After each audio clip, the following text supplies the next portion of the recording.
Hey, very good Sunday morning to you, and welcome into Training Camp Live presented by Xfinity. This is the only place you're going to see the Houston Texans, your favorite football team, get after it. Practice, you're going to see it live as we look there at Deshaun Watson in the red jersey, number 4. Got a sweet visor on today as he dances and gets loose at the start of camp. Taking some snaps there, and in the background, number 2, A.J. McCarron, the backup quarterback. I'm Drew Doherty, your host, with my good pal across the way, DP City. We've got our 6 feet of distance in between us, and many, many, many feet away from us, out on the practice field as well, is the great John Harris, our good pal. John, a nice Sunday bit of work after a day off on Saturday, and we will see a little bit of J.J. Watt today. We'll see a little bit of a guy named P.J. Hall today, who is a new Texan. But all in all, it's good to be back at work. And before we go back out to you, John, DP, are you doing all right? What's on the agenda for you today? I am interviewing Bernardrick McKinney a little bit later on after practice is over, and maybe we'll find out a little bit more about J.J. Watt being back on the practice field. Maybe he was practicing before August 14th, but ever since the pads came on, we've just seen him either working on the side field or not out there at all. So I'm very curious to see how much number 99 does in practice today. Yeah, he was working. He wasn't just sitting around eating ice cream and chilling. He is staying in shape and doing his things. And John, we go to you now. You doing okay? And what have you seen so far today from J.J. Watt? Well, I've seen him activate, and that's pretty much about it right now. I mean, they're going through a little bit of pre-practice, kind of special team stuff, and obviously there's some guys that don't play special teams, so they go off and work on a little bit of individual work as that takes place. So, look, when they've got the shoulder pads on, I hesitate to even say, I know everybody's made a big deal on Twitter, J.J. Watt's back at practice. Well, he's got pads on. That could mean he might do individual. It might mean that he does a one-on-one rep. It might mean that he does the full practice. So I've seen a number of guys that have been out here, a number of veterans that have had the pads on. They do the activation, and then they don't do a lot of the scrimmage 11-on-11 stuff. So we'll see. This could be part of the ramp-up. You know, obviously we're within 3 weeks of that matchup up in Kansas City. So hopefully we're starting to ramp guys up, guys that we have seen out of practice.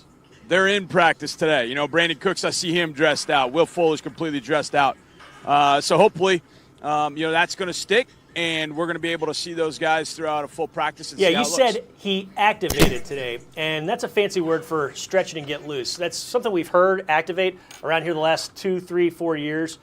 And I know that, you know that, John. DP knows that, but just in case a few of you out there are saying, well, what the heck does activate mean?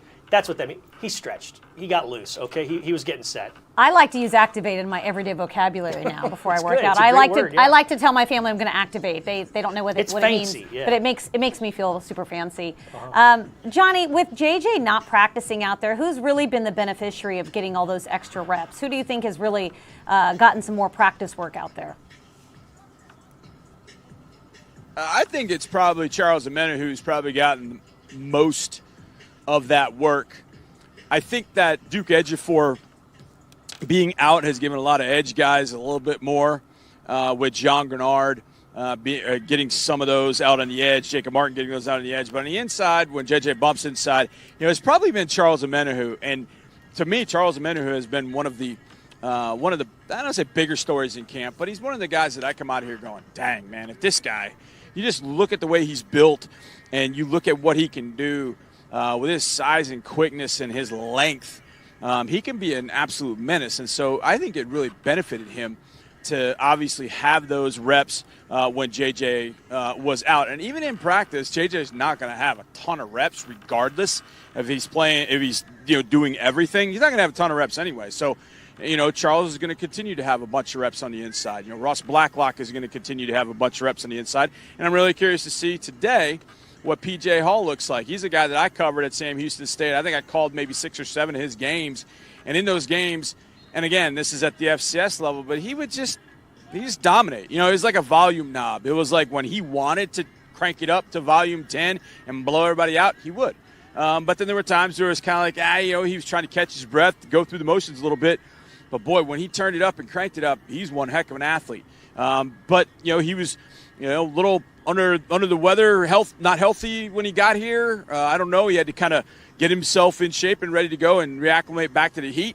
And so now he's in pads today, and we'll see what he's able to do because he's a guy with the athletic ability and the quickness that you want inside. I wanted the Texans to draft him a couple years ago. I just never thought he was going to go in the second round. So P.J. Hall, I would imagine, will get some reps. He's in full pads today, so he'll get some reps.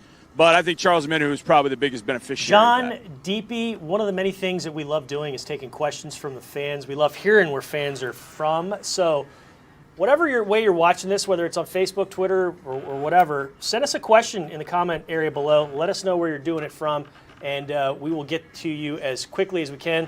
Arnold in Atlanta, that's a couple of A's. It's really alphabetically. That's very sound that he's the first one we hear from. But Arnold in Atlanta is watching and chiming in and tuning in, and we appreciate that, Arnold. But as we take a look at the two Johnsons, David Johnson and Duke Johnson, 31 and 21, a little bit of Aaron Wilson there in the foreground, and back there throwing passes, running backs coach Danny Barrett. These guys, the Johnsons, have been so much fun to watch in camp. How much more fun, John, though, do you think it's actually going to be in a game? And as an addendum to that question, how often do you think we're going to see both of them on the field at the same time? Well, the good news is, and I'll handle the last one first, because I think that's going to be a key, how much you can use them together. I've always been a big proponent of, even if you have two running backs, there's no requirement that one has to be the starter, one has to be the backup. And my theory really kind of goes back to about 15, 17 years ago. I talked with Sean Pendergast and Clint Sterner yesterday on radio about this because they asked the same question. And I just said, it goes back to 2003 USC when they had Lendale White and they had Reggie Bush. You can use two of those guys on the field at the same time as long as one of them in particular is an excellent receiver. But if both of them are excellent receivers, then all of a sudden you got something a little different than what other teams are going to have. And the night that the Chiefs drafted Clyde Edwards-Helaire, I started thinking about, wow, they could do the same thing with Damian Williams and Clyde Edwards-Helaire. Damian Williamson opted out due to COVID-19 issues. And so it's just Clyde Edwards-Helaire. But back to the Texans, I think there's so much you can do with them on the field. If you put both of them next to Deshaun Watson in the shotgun, and you're like, all right, what are you going to do? How are you going to match up? Okay, well, now they're going to play man. Well, all of a sudden, one of them goes in motion. What are you going to do? I mean, how are you going to adapt? I mean, I just think you put a defense in a lot of trouble when you have both of them in the game because now they got to try and match up. And if they've got linebackers on the field, they're in trouble. But if they say, ha-ha, we figured you out, we know that you're going to use those guys back there to try and stress us with the passing game. So we're going to play a bunch of safeties in there, and we'll maybe leave one linebacker in there. Well, here comes the rock running right down your throat. So I think you kind of have a lot of opportunity to do some different things with those two in the backfield. Now, we have not seen it out here. I would imagine we're not going to see it out here. I am going by my experience and my thoughts on what you can do with these guys. So I don't want anybody thinking, giving state secrets. No, I'm just telling you my opinion on it. And I think my opinion on it is I think we will see those two together a bunch. See, I think there are a bunch of different personnel groups that you can use with whether it's you can have what we call 20 personnel, which is those two backs and no tight ends. So you'd have those two and three wide receivers. You could go 23 personnel with those two and three tight ends. And then you could spread people out with those three tight ends if you wanted to. So you could play a lot of different personnel groups. The Texans have been a 12 personnel, 11 personnel sort of team, meaning one back, one tight end. In 11, one back, two tight ends. In 12, which means you got two or three wide receivers on the field. But now you can do so many different things with all these different personnel groups with the personnel you have throughout your skill units. So it's going to be really exciting to me what Tim Kelly is able to do with this offense. And obviously, it'd be one thing to have all those personnel groups and then the trigger is pulled by like Mitch Trubisky or somebody like that. The trigger is pulled by Deshaun Watson. So then you throw him in the mix and then you give him all those weapons. Man, there's no telling what these guys might be able to do offensively with all that if everybody stays healthy. Johnny, we just got to look at Deshaun Watson's sick visor out there, and David Johnson also wearing a visor as well. I think one of the most popular questions we get on this show is predictions about David Johnson's stats for this year. And I kind of go back and forth on this. I want to hear your thoughts on, obviously David Johnson's really good at catching passes, but do you think he's going to be used more as a runner, or is it going to be split between runs and receptions for him. How do you think it goes for him? I'm kind of basing it off of last year with Carlos Hyde and Duke Johnson. Carlos Hyde was running the ball a lot, and Duke Johnson was a pass catcher. But do we see that change this year, especially with with David Johnson and his skill set? I don't think there's any restrictions on anything that David Johnson can do this year. And what I mean by that is hey, is he going to run more? Yes. Is he going to catch the ball more? Yes. Is he going to do both? Yes. Is he going to play a lot? Yes. Everything. Everything really is kind of, out in front of David Johnson this year, as long as he stays healthy. I think the Texans look at him and think, man, this guy, look, he's 20, I think he's 28, which in running back years, that's a little bit older than some of the bigger names that people know about. But he's a guy driven to show everybody that they were all wrong about him. When that trade went down and everybody talked about, I think Michael Irvin, called him a ham sandwich. And he took that personally. And so he came into this camp ready to go. So throw it to him, hand it to him, throw screens, throw it to him down the sideline, throw hitch routes, snag routes, short stuff, deep stuff, treat him as a true wide receiver. Anything that you think of that you can possibly do with David Johnson, I would imagine is on the Waffle House menu board for Tim Kelly to pick from.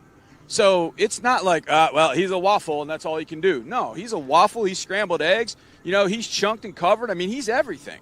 And I think that's the way the Texans have want to approach using David Johnson. Now, the thought with that is, okay, well, you're going to use him too much. You're going to use him too much. He's been banged up. You got to keep him healthy. Well, enter Duke Johnson. I think there is a way that you keep all these running backs healthy. And, yes, you can use them together. You could use them separate. And there are going to be times when Deshaun doesn't even need a running back. He's just going to have 4 wides and tight end. Or he might have 5 wides. There are going to be things that this offense is going to be able to do to give David Johnson a rest, to give Duke Johnson a rest. You don't have to have both of them out on the field to still have this offense be dynamic. Think about putting the 4 top receivers, Stills, Cobb, Cooks, Fuller, out on the field. And I don't know, if you want to put a 5th wide receiver out there, what the heck? Let's do it. Let's run 5 verticals. Yeah. Who cares? I just think that with the offense they have, they can do a lot of different things this year that maybe they haven't been able to do. And David Johnson's a big And you're key seeing why. some fun stuff there with Duke Johnson, which I think you'll also see from David, where he motions out wide, comes back in the backfield, and they wind up handing him the ball. So, John, we got a lot of folks watching from all over the place. Sebastian from Croatia, Marlon from Bahrain, Alex from Canada, John Paul from down in the valley, and all the way out in southwest Houston, there's Steven. A guy that you have talked about at length, who's not on the defensive side of the ball, or is not on the offensive side of the ball, but who has gotten a lot of attention and gotten a lot of questions about, is the rookie Jonathan Greenard. He is built a certain type of way. You've been very upfront about how impressive he is looked, just physically from that standpoint. But what have you seen so far, and what have you seen over growth-wise over the last few days from young Jonathan Greenard, who led the SEC in sacks last year at Florida? Well, first of all, when it comes to how he's built a lot like the great, pass rushers in this league. When you see excellent outside linebackers in this league, you see guys that have really thick trunk, high cut, and that's just what they look like, first of all. But I see him each and every day kind of growing in confidence. He's smart. Like, I've watched him in particular on certain plays, wondering, okay, how does he know what this play is that's coming? Because he knew he knew that play was on its way towards him, and he wouldn't crash down on the run. He played the bootleg. There's a lot of different things that he's doing from a cerebral standpoint. But then when you see him unleash in the rush game, and you see that explosiveness, and you see that burst, the very first pass rush drill that I watched one-on-ones, and I'm kind of looking through a group of people because we're in the bubble, so he's kind of down a ways. But I know it's him, and he's angled in, and he is going against, I think it was Charlie Heck. I can't remember who it was. But he is angled in, and he runs right at Heck. The burst off the ball is insane. And he goes, 3 steps. He dekes to the outside. He gets Heck to bite, and then he just rips right back inside past him as if Charlie's not even standing there. And I'm like, whoa. And I saw that throughout his tape in the SEC. So, there were times when he didn't have that happen, where he'd get engulfed a little bit by certain guys. Andrew Thomas from Georgia held him all game, but they didn't call it. That's a different story. But it's the different things that he can do off the edge. And he's a student of pass rush. He loves it. SEC Network did a thing with him where they went down to the practice field, and he went down there with a former offensive lineman, and they talked pass rush, and they put it on video. It was like a 10-minute video, so they were probably down there in a half hour or more, and it was just awesome to hear him talk about pass rush and the different techniques and what he looks for. And I'm like, well, that's pretty advanced for a young guy. So I knew whoever was getting him was getting a guy that was cerebral but twitchy, and you put those two together, as long as you stay healthy, you got an opportunity to do some pretty good things here. CB from Alabama, or CB from Houston was asking that, and DP, KY from Alabama is wanting to know, is J.J. Watt practicing? And he is, DP. And we can see him out there right now in the middle of the field. It looks like he's taking part in some of these drills as well, which is good to see. It wasn't just activation and then no more J.J. Johnny, Ross Blacklock, a guy that a lot of this coaching staff is very high on for his versatility and just his ability to pick up this defense. This morning we heard from Romeo Crennel, and he said what we hear him say every year: rookies will be rookies, rookies make rookie mistakes, and it's going to be even more challenging for them this year with no offseason, no mini camp, no preseason games. But just in the short time that you've seen Blacklock out there, what have you seen from him in his development? Does it make it harder for him to pick up this defense because he's so versatile, or have you seen that he's been able to pick it up with relative ease considering the circumstances? What have you seen so far?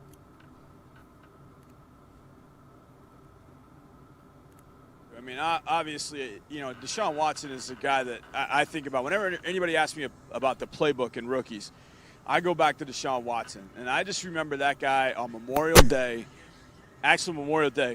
nobody in the building but me, because I'm doing radio because Mark went on vacation, so I had to do radio. Shocker, I'm sure. And so I walk out of the weight room, or I walk out of the radio room, and I'm going on to get a water to finish up radio, and I see Deshaun.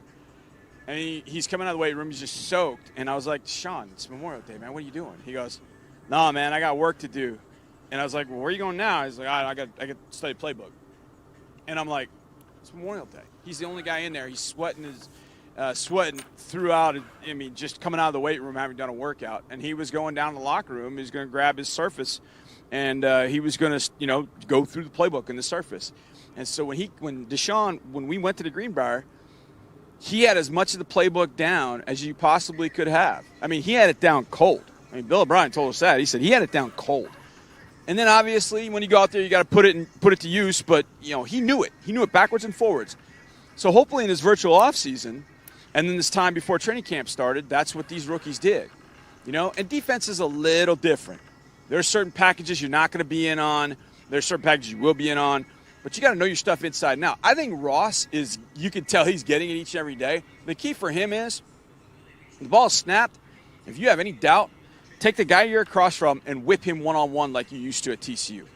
That's what you have to do, and that he can do. And that makes me really excited, because when I think, and I was talking with Clinton and Sean about this yesterday on radio, when JJ's on the field, whenever JJ's on the field, the focus is always there. Slide the protection, double teams, whatever. And what it does is it creates nothing but one-on-one matchups for everybody else on that front line. So that puts the onus on Omenahu, on Dunny, on Angelo Blackson, and on Ross Blacklock to win those one-on-ones. And the more often they're winning those one-on-ones, the better off this defense is going to be. So JJ is going to get the focus as long as he's on the field. I don't care if he's in his 30th year playing in the NFL. Teams are still going to be concerned about 99. So if they slide and do everything to him, everybody else has got to win on one-on-ones. And I think that's why he was drafted, because Ross one-on-one in college couldn't be blocked.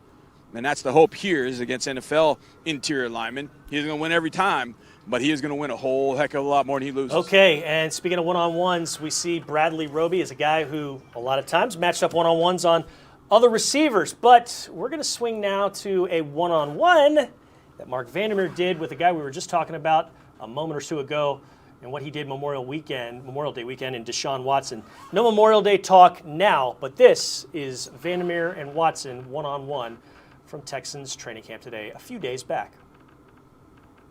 Now, for years, I've asked this question of Texans. When you're in the bubble, that environment versus being on the field, yeah, it's cooler. You're on the artificial surface. Would you rather be on the grass? But it's hot out there. So how do you like practicing in the bubble? It's cool. I mean, it's all right. It doesn't bother me. I'd rather be on the grass, but it doesn't bother me, being in the bubble. I was writing an article about training camp memories, and I remember you as a rookie in OTAs in the very early part of camp, still getting a lot of reps with the 3s and the 2s and kind of working your way up. What do you remember about that? What was that like for you now that you're a veteran and you can look back? It was very new. It was a lot of information especially in this offense, being thrown at me. Just trying to adjust as much as I can. But for me, it was good. I wasn't thrown in the fire, in training camp. I was able to sit back and learn. But once I was thrown in the fire, real live action, I was ready for those moments. So I was always, making sure that I prepared myself, for those moments, with the ones. But whenever I did have opportunities with the 3s and 2s, I took advantage of those. With everything going on with masks and Zoom meetings and distancing, how has the bonding part of it been this camp? Because I know you're into that. You want to get close to your teammates. How difficult or challenging is that this year? It's very difficult. I mean, you want to go out to eat and you want to, have people at your house, and watch different, sporting events and, movies, game, different things like that. But you can't really do that right now. So you just got to, as much as you can, spend as much time in the locker room and, on the field and try to communicate as much as you can. Football always first, but also, get to know people. And then, just kind of go from there. Thanks so much for the time and good luck this camp, Deshaun. Thank you. Appreciate it. That was Mark Vandermeer and Deshaun Watson just a few days ago here at training camp. And Deshaun Watson actually addressed the media that day. And I know there's been a lot of talk about how much smoother, how much more comfortable he looks in the offense in year 4. I wanted to hear from Deshaun Watson why he looks so comfortable, what he's thinking is the biggest difference between year 3 and year 4. And his answer kind of surprised me, but in a good way. He said that when Tim Kelly's out there, the offensive coordinator, he said they've had that the last few years they've worked together, but he said they're so in sync that sometimes in a situation, he knows what the play call is before Tim even says it. That is something that I had not heard before, and I mean, that really bodes well for Deshaun heading into this season. Yeah, that's what we've seen from them the last few years, but I think in a lot of ways, because of what they had to go through this offseason with the quote-unquote graduate-level football courses that these guys were taking because of Zoom, because they weren't out on the field, but they were doing and diving deeper into these playbooks, that's one of the byproducts of that. Like you said, they complete each other's sentences, to paraphrase what he's saying. But, John, I know you've noticed that out there, but how tough is that, and how much is it just a matter of time together and reps together as far as getting to know one another and getting to that point? Yeah, I think you hit on it. I mean, it's reps. I mean, obviously Deshaun worked with some of the receivers, if not all of them, at different times throughout the offseason. I know that he and Brandon Cooks, that was out on Instagram at some point. That's a good opportunity for player to just, hey, man, when I run this route, this is how I'm coming out of it. Okay, well, look, this is the way the Colts are going to cover you. This is how the Titans are going to cover you. So let's try this. And so you can work on some of those things in the offseason. And you can work on some of those things in practice, obviously, as you start to game plan for particular opponents. But when you talk about players that have been added to this team, talking about Brandon Cooks, who has played for the Patriots. So he's faced everybody in the league. Patriots, Rams, Saints. He's faced everybody in the league. He's faced nearly every DB you're going to find. Randall Cobb's been in the league for, I think this is his 10th year. I mean, he's seen everything you're going to see. So those guys can help Deshaun at the same time that he can help them. But the fact that, Deshaun can sit there and say, hey, he knows exactly what play he would, or that Tim Kelly's going to call, and they can be on the same page. Yeah, I think that's a pretty big factor in all of this, to have that synergy with your play caller throughout. I think the other thing too is the more you play this game, especially at the quarterback position, the more it slows down. So yes, even though guys get bigger, stronger, faster, you're so much more accustomed to what you see. It feels like the game is slowing down. I know Aaron Rodgers talked with Deshaun about that when they met together last year up in Green Bay, and they talked about, does it slow down? And yeah, it absolutely does. Just because you're so used to seeing things that you walk up to the line of scrimmage and you're like, okay, well, they're showing cover 3, but I know they're going to go to a cover 4 here. And you know that before the snap. You can look at, guys and how their stances are. Is that guy going to rush? Is that guy going to drop? Is that guy going to drop? That guy going to rush? A number of players over the years have talked about, Tom Brady saying that Brady will go to the line of scrimmage and go, 27's blitzing, and 27's like, damn it, how did he know that? How did he know I was going to blitz? Those are the things that I think Deshaun has started to see and will start to pick up even more as he continues his career. But it helps to have some vets around him that are able to see it as well, because you got to see the game through the same set of eyes. And I think when you have vets, you're more apt to see the game through that same set of eyes a lot easier than not. Johnny, that's exciting to see with Deshaun Watson. Also an exciting sight is whenever we see number 15 out on the field, and he's out there today practicing with the wide receivers. With regards to Will Fuller, I know everyone wants to know how he's looking in camp, but I'm curious with the addition of Brandon Cooks, who's also a very speedy guy out there alongside him. Does that open up things for Will Fuller to do more things? I know Bill O'Brien was asked about it the other day. Will Fuller has a great route tree. He runs routes very nicely, but does his role change at all now that Brandon Cooks is there? Meaning, is there more that we're going to see him do out there on the field this year? If I'm an opposing defensive coordinator and I know Will Fuller is playing, that's where my double goes. I don't care whether Cooks or Stills or I don't care who else is out there. I would have done that last year with DeAndre Hopkins. If Will Fuller was playing and I was in a passing situation for sure that I knew I could build in a double team, Will Fuller is going to get that double team. Until he goes off the field, that's where my double team is going. So from that perspective, can Cooks, can Cobb, can Stills help Will? Yes and no. Because at some point, if those guys keep winning and winning significantly with their one-on-ones, as we talked about with defensive linemen, look, this is a matchup league. You better win your one-on-ones. And the more time you win one-on-ones, the more more stress and pressure you put on defenses and offenses. Well, if Cooks keeps winning one-on-one because you're stubborn and you keep doubling Will Fuller, well, guess what? Will Fuller is making everybody else better. The presence of Will just changes what defenses do, not what we do. And, Deshaun made that pretty clear during film session because he was asked, hey, what's different about your offense when Will's in it as opposed to when he's not? He's like, it doesn't change for us. He said it changes for them, and he meant the defenses. Because defenses have to decide, okay, do we double Hopkins or we double, Fuller? Well, in most cases, guess who got doubled? Fuller. Not so much Hop, Fuller. So now what's going to be interesting this year is, okay, if 15's on the field, are you going to keep the same approach? Are you going to continue to double Fuller? Or are you going to take your travel corner, your best corner, and put him one-on-one on Fuller? I kind of hope teams get to that level. I hope teams decide to do that. Because if they do that, they'll get roasted all day long. I hope that teams have a travel corner that say, look, we're going to travel this guy with 15. Now, other teams on the schedule I could think of that could do that, the Patriots with Gilmore, maybe would do that.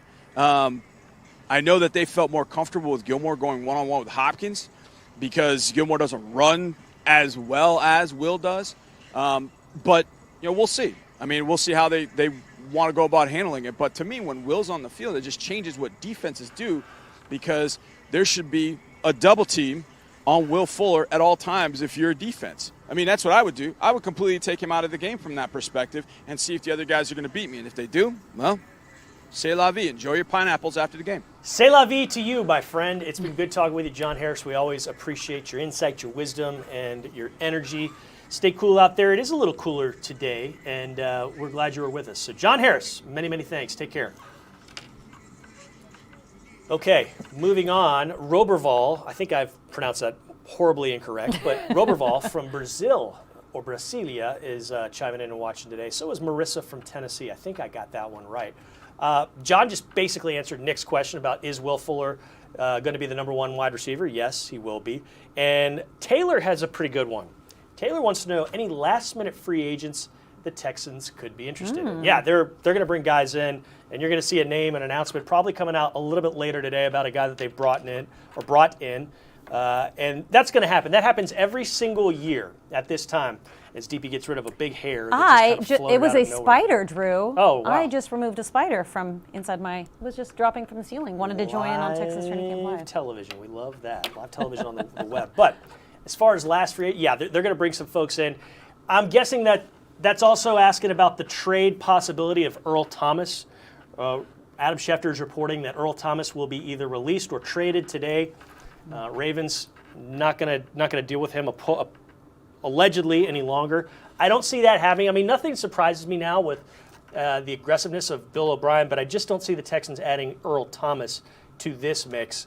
However, he is from Orange, Texas, just down I-10, and stranger things have happened. But no, I do not think Earl Thomas is going to be a Texan, but I do think you're going to see more free agents added to this team in the weeks to come and perhaps in the hours to come. I do think, though, Bill O'Brien's talked about this free agency process here in training camp. It's very different from years past. You have to bring a guy in. He's got to pass 3 COVID tests, in other words, get 3 negative tests in a row before he's even allowed in the building or to take a physical or to meet with anyone. So if you're going to bring a guy down here, you have to have pretty strong intentions that you want to sign him. You're not going to just bring in guys. In the past, how they just brought in tryout guys just to see how they look. Also, without preseason games, you don't really have game film on these guys. So you don't have the joint practices. We've signed so many players after joint practices with other teams because our scouts are sort of watching, and then when guys get cut, they kind of know already where they can fit in on this squad. So I think the free agency process is going to be one to watch. I think if guys come down here, it's pretty good. They have pretty strong intentions to sign them unless things go awry or there's just not a fit. But I don't see Earl Thomas here with the Texans either. I have to agree with you. But, I mean, you're right. Stranger things have happened. But I'm curious to see with this the first time they sign a free agent here in camp, talking to that guy and seeing what that process was like for him. Yeah. Well, we'll hear probably a little bit more of that in the days to come when the guy that I'm talking about winds up signing. Okay, Dave from the UK has this. Do you think the Texans will make the playoffs? Yes, I do. Simply because Deshaun Watson is your quarterback, and that guy is always going to give you a chance to win the Super Bowl, much less get in the playoffs. So thank you for watching, Dave. Thanks for the question. It's a good one. But yeah, I think the Texans will make the playoffs. We got another one. Jamarcus, he wants to know, what's the news on Scotty Phillips? It's an undrafted rookie, running back out of Ole Miss. He's fighting. That's a tough position to crack because you know who the 2 guys at the top are, Johnson and Johnson.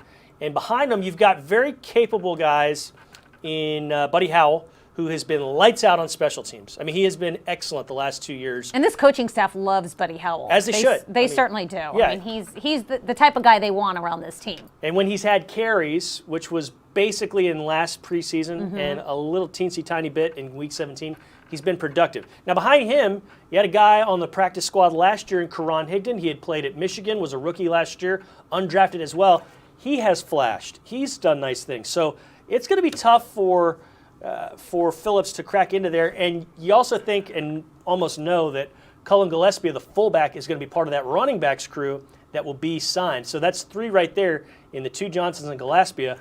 Do you have room for 2 more running backs, much less 1? We'll see, because there's a glut of wide receivers as well, a glut of tight ends too. So you got to factor that in. And how many offensive linemen are you keeping? So I mean, it's a numbers game, right? Sorry, it's a numbers game. I mean, it's how you are as a running back, but also what you can do on special teams. Because you know David Johnson, Duke Johnson are probably not going to do a lot on special teams. So the 3rd running back has got a very important role, being able to play backup, being able to fill in on special teams. Where does Scotty Phillips fit into all that? It just really depends on how much they think he can afford the team on special teams. And Cullen Gillespie, very good on special teams and super fast when he's out there on offense too. And he's been in the system for a year. So his road to learning the offense, not as steep as some of the undrafted and younger guys. Wells wants to know, what are your thoughts on the Buccaneers this season? Don't know, don't care. So go to Buccaneers.com and ask them. Elias wants to know what positions are the weakest right now. And I think that's an interesting term to use. But as far as the strongest, like I said, tight end and wide receiver, those guys are stacked. Those positions are stacked. I think you want to know what's going on in the secondary. I do think it's improved quite a bit from where it was last year. A lot more speed, a lot more depth, I think. So it'll be fun to see that. And offensive line, up front, you know who your starters are. You think you know who your swing guys and your reserves are. You got to believe that Greg Mance will be back there in the middle behind those guys. You also think you spent a pretty high draft pick. You only had 5 draft picks this year on Charlie Heck, and he's probably part of the mix. And they've signed free agents, Q Valley and Franklin. So those guys all in the mix too. Yeah, I think starting line, at least the starting five, you don't have to worry about. Tackles are in a strong position. I think the defense is probably something they're going to look at a little bit more closely because you added a lot of free agents in the secondary, some draft picks in the front seven. So those, I'm not saying the defense is the weakest, but I think that's where you have a lot more question marks. And you've got a lot of guys that have to get up to speed quickly. You've got your veterans on the team that will help out, but at some key positions, you want to make sure that that chemistry is there. And with the defenses of the past, it's always taken a little bit of time to get things rolling here with the Texans. So I wonder how much of that we'll see this year, especially with no preseason games. We got time for one more question, and it's fitting that it's about this guy. Nick wants to know, will Kahale Waring play this season? He has been asked about every single day, and understandably so. He's an intriguing prospect, did not play at all last year. When we saw him in practices last year in the lead up to training camp and in training camp for the time that he practiced, very, very impressive. But if you're going to crack into that group, you got to beat a guy who had 7 touchdown catches last year in Darren Fells, who also blocks okay. You also have to beat out a guy in Jordan Akins, who led the team, tight ends-wise, in receiving yardage. And then, coming up from 2 seasons ago, a guy who didn't play much last year is Jordan Thomas, but he had 4 touchdown catches. He's bigger, he's leaner, he's faster, and he's maybe the biggest guy in that whole group. So you got to crack into that threesome. It's going to be tough. But Kahale Waring can do some things, and we'll see what he can accomplish in 2020. Yeah, and I think health is going to be the big issue with Kahale because we haven't quite seen him out there every single day, so he's got to make the most of the reps that he has. I think that's really just going to be the key for him. We saw it with Jordan Thomas. He came back. He's leaner, like you said. He dealt with the injury last year. He came back at the end of the year, so he was trending towards being healthier, but I think this tight ends group is a solid one so far. And for Kahale to make it in the mix, we sure would like to see it. But I agree with you, Drew. I think it's going to be hard because those top 3 tight ends are so strong out there. And they do so much for Deshaun Watson. They've already sort of built that chemistry with him. Just a moment ago, we saw number 87, Fells, squatting like a catcher. And I thought to myself, that hurts. I couldn't do that right now. Jordan Akins is now in the mix there. They're doing some drills and throwing the ball around. All right, DP, this was fun. It's good spending a Sunday morning with you and the rest of the fans, as well as John Harris and Connor Sangera in here, manning the cameras. Tyler Marcotte in the control room, punching buttons and coordinating things. And then out on the practice field, Nicholas Patterson shooting this gorgeous footage. We appreciate all of you watching. We will do this again tomorrow morning. So until then, stay safe, have a great Sunday, and go Texans.